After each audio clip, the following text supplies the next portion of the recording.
மதுரை முருகபக்தர்கள் மாநாட்டை முன்னிட்டு பொதுமக்களுக்கு தேவையான அடிப்படை வசதிகள் மற்றும் ஏற்பாடுகள் விறுவிறுப்பாக நடைபெற்று வருகின்றன. இதுகுறித்த கூடுதல் தகவல்களோடு இணைகிறார் நமது செய்தியாளர் சரவணன். வணக்கம் சரவணன். முருகபக்தர்கள் மாநாட்டிற்கு மேற்கொள்ளப்பட்டு வரும் ஏற்பாடுகள் குறித்து விரிவான விவரங்களை பதிவு செய்யலாம் சரவணன்.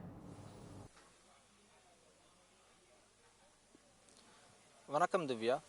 நாளை மறுநாள் ஞாயிற்றுக்கிழமை மாலை மதுரையில் இருக்கக்கூடிய இந்த அம்மா திடலில் நடைபெறக்கூடிய முருகர் மாநாட்டிற்கான ஒரு பிரம்மாண்ட ஏற்பாடுகள் மிக தீவிரமாக நடைபெற்று வருகிறது. இந்து முன்னணியினர் சார்பில் நடத்தப்படக்கூடிய இந்த முருகர் மாநாட்டில் குன்றம் காக்க கோவிலை காக்க என்ற தலைப்பில் தமிழகத்தில் இருக்கக்கூடிய அனைத்து அறுபடை வீடுகள் மற்றும் இந்துக்கள் கோவில்களை பராமரிக்கவும் பாதுகாத்திட வேண்டியும் இந்த முருகர் மாநாடை நடத்த திட்டமிட்டிருக்கிறார்கள். நாம் தற்பொழுது நிற்கக்கூடிய இந்த மதுரை அம்மா திடலில் இருக்கக்கூடிய, அதாவது நாளை மறுநாள் இந்த முருகர் மாநாடு நடைபெறக்கூடிய அந்த மைதானத்தில் நாம் தற்போது நின்று கொண்டிருக்கிறோம். அந்த காட்சிகளை நாம் இங்கு நேரடியாகவே காணலாம். சுமார் 5 லட்சம் பக்தர்கள் வரை கலந்து கொள்ளக்கூடிய இந்த முருகர் மாநாட்டிற்கான சிறப்பான பிரத்யேக ஏற்பாடுகள் தற்பொழுது விறுவிறுப்பாக நடைபெற்று வரக்கூடிய காட்சிகளை நாம் நேரலையில் காண முடிகிறது. நாம் தற்பொழுது காணக்கூடிய இந்த இடத்தில்தான் சுமார் 5 லட்சத்திற்கும் அதிகமான முருக பக்தர்கள் இந்த மாநாட்டில் கலந்து கொள்வார்கள் என்று எதிர்பார்க்கப்படுகிறது. அதற்கான ஆயத்த பணிகள் மற்றும் அந்த மேடை அமைக்கக்கூடிய பணிகளானது மிகவும் விறுவிறுப்பாக நடைபெற்று வருகிறது.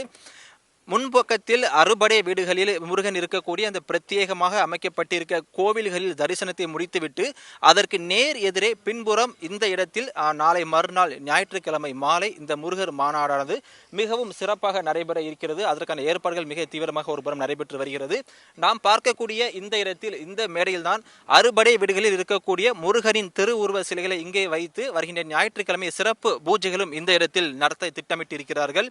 பொதுமக்கள் இந்த மைதானத்துக்கு உள்ளே வருவதற்கு 3 வழிகளும், விஐபிகள் வருவதற்கு 1 வழிகள் என மொத்தம் 4 வழிகள் இந்த மைதானத்தை வந்தடைய இந்து முன்னணியினர் மற்றும் தன்னார்வ சார்பாக ஏற்பாடு செய்ய திட்டமிட்டிருக்கிறார்கள். இந்த இடத்தில் மாலை சரியாக சுமார் 4 மணிக்கு மேல் சிறப்பான ஒரு கலை நிகழ்ச்சியும் ஏற்பாடு செய்யப்பட்டு இருக்கிறது. அது மட்டுமல்லாமல் இந்த மேடையில் முக்கிய நிர்வாகிகள் மற்றும் மூத்த நிர்வாகிகள் இந்து முன்னணி சார்பாகவும் தமிழக பாஜக சார்பாகவும் தேசிய மற்றும் மாநில அளவில் இருக்கக்கூடிய முக்கிய மற்றும் மூத்த நிர்வாகிகள் இதில் கலந்து கொள்வார்கள் என்று எதிர்பார்க்கப்படுகிறது. நாம் காணக்கூடிய இந்த மேடையில் தான் வருகின்ற ஞாயிற்றுக்கிழமை ஒரு சிறப்பான ஒரு கலை நிகழ்ச்சி செய்வதற்கான ஏற்பாடுகள் மிக தீவிரமாக நடைபெற்று வருகிறது.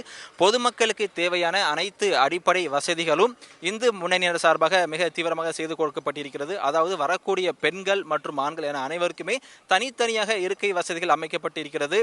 ஆனால் பொதுமக்களுக்கு தேவையான அடிப்படை வசதிகளான குடிநீர் மற்றும் மொபைல் டாய்லெட் என்று சொல்லப்படக்கூடிய அந்த கழிப்பட வசதிகள் மற்றும் 2 லட்சத்துக்கும் அதிகமான வாகனங்களை நிறுத்துவதற்கு ஏதுவான இடங்கள் என அனைத்துமே தற்போது தயார் செய்யப்பட்டு வருகிறது. நாம் பார்க்கக்கூடிய இந்த அம்மா திடலை தாண்டி அளவுக்கு அதிகமான மக்கள் கூட்டம் வறுமையானால் அதற்கான சிறப்பான ஏற்பாடுகளும் செய்யப்பட்டு வருகிறது.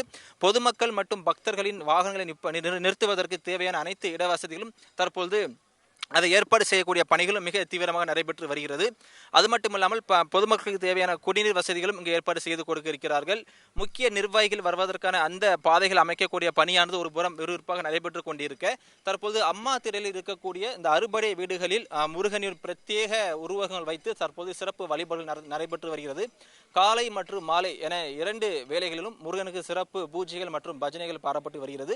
தினசரி மாலை கலை நிகழ்ச்சி நடத்துவதற்கு ஏற்பாடு செய்யப்பட்டிருக்கிறது. அது மட்டுமல்லாமல் தமிழகத்தை தாண்டி மற்ற மாநிலங்களிலிருந்தும் வெளிநாடுகளில் இருந்து கூட முருக பக்தர்கள் பலர் இதில் கலந்து கொள்வார்கள் என்று இந்து முன்னணி சார்பாக தகவலானது தெரிவிக்கப்பட்டிருக்கிறது. சுமார் 5 லட்சத்திற்கும் அதிகமான பொதுமக்களும் பக்தர்களும் கலந்து கொள்ளக்கூடிய இந்த முருகர் மாநாடானது மிகவும் ஒரு முக்கிய அம்சம் வாய்ந்ததாகவே பார்க்கப்படுகிறது. தமிழகம் மற்றும் இந்தியாவில் இருக்கக்கூடிய ஒட்டுமொத்த முருக பக்தர்களையும் ஒன்றாக இணைத்து வருகின்ற ஞாயிற்றுக்கிழமை மாலை ஒரு கின்னஸ் சாதனை படைப்பதற்கு ஏதுவான ஒரு நிகழ்வு இங்கு நடைபெற இருக்கிறது. அதாவது சுமார் 5 லட்சத்திற்கும் அதிகமான பக்தர்கள் ஒரே இடத்தில் குழுமி கந்தசஷ்டி கவசம் பாடக்கூடிய மிக அற்புதமான ஒரு நிகழ்ச்சியும் வருகின்ற ஞாயிற்றுக்கிழமை நடைபெற இருக்கிறது. அதற்கான ஏற்பாடுகளை இந்து முன்னணியினர் மற்றும் மற்ற நிர்வாகிகள் சிறப்பாக செஞ்சிட்டு இருக்கிறாங்க. ஒரு புறம் மேடைகள் அமைக்கக்கூடிய பணி தீவிரமாக நடைபெற்றிருந்தாலும் மற்றொரு புறம் அறுபடை வீடுகளில் இருக்கக்கூடிய முருகனுக்கான அந்த பிரத்யேக தலங்களில் சிறப்பான வழிபாடுகள் மற்றும் பூஜைகளும் மிக சிறப்பாக நடைபெற்று வருகிறது. திவ்யா, விரிவான விவரங்களுக்கு நன்றி சரவணன்.